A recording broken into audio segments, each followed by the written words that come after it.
Welcome to TG24 TV. నేను సుమలత. తెలంగాణలో SC వర్గీకరణకు చట్టబద్ధత కల్పించిన ముఖ్యమంత్రి యనమల రేవంత్ రెడ్డికి కృతజ్ఞతలు తెలుపుతూ మాదిగ ఉద్యోగులు, విశ్రాంత ఉద్యోగులు, మేధావులు, యువత పెద్ద సంఖ్యలో హైదరాబాద్ కు బయలుదేరారు. దుండుమాల్, కొత్తపల్లి మండలాలతో పాటు కొడంగల్ నియోజకవర్గం నుంచి సుమారు 100 మంది మాదిగ ఉద్యోగులు, విశ్రాంత ఉద్యోగులు, మేధావులు, యువత హైదరాబాద్ లోని హైటెక్ సిటీలో ఉన్న శిల్పకళా వేదికలో నిర్వహించిన కృతజ్ఞత సభకు హాజరు కావడానికి ప్రయాణమయ్యారు. ఈ కార్యక్రమానికి ఉమ్మడి మహబూబ్ నగర్, నారాయణపేట జిల్లాల training manager doctor Battagala Venkataiah ఆధ్వర్యం వహించారు. హైదరాబాద్ కు బయలుదేరిన వాహనాలను కోస్కి మున్సిపల్ చైర్మన్ నాగులపల్లి నరేందర్ జెండా ఊపి ప్రారంభించారు. ఇక కొండగల్ పట్టణంలో municipal chairman Prashanth, vice chairman కృష్ణరాజుతో పాటు పలువురు నాయకులు ముఖ్యమంత్రి రేవంత్ రెడ్డి చిత్రపటానికి పాలాభిషేకం చేసి ఆనందం వ్యక్తం చేశారు. ఈ కార్యక్రమంలో మాదిగ సంఘాల నాయకులు, ఉద్యోగ సంఘాల ప్రతినిధులు, యువత పెద్ద సంఖ్యలో పాల్గొన్నారు.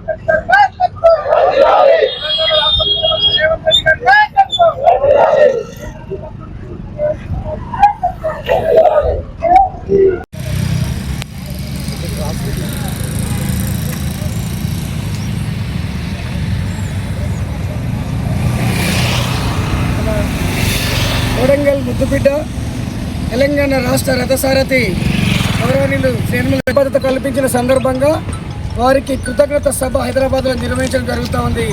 మాదిగ ఉద్యోగుల, మేధావుల ఆధ్వర్యంలో కొడంగల్ నియోజకవర్గం నుండి ఈరోజు మాదిగ ఉద్యోగులు మరియు మేధావులు, యువకులందరూ కూడా ఇక్కడి నుంచి కృతజ్ఞత సభకు బయలుదేరుతూ ఉన్నాం. ఈ సందర్భంగా గౌరవనీయులు మన కోస్గి మున్సిపల్ చైర్మన్ గారు, గౌరవనీయులు నరేందర్ అన్న గారు జెండా ఊపి ఈ సభకు మమ్మల్ని జెండా ఊపి ప్రారంభం చేసి మమ్మల్ని పంపవలసి కోరుతున్నాం. జై మాదిగా, జై మాదిగా, జై మాదిగా, జై మాదిగా. మాదిగా ఉద్యోగస్తుల ఐక్యత. బాబుష్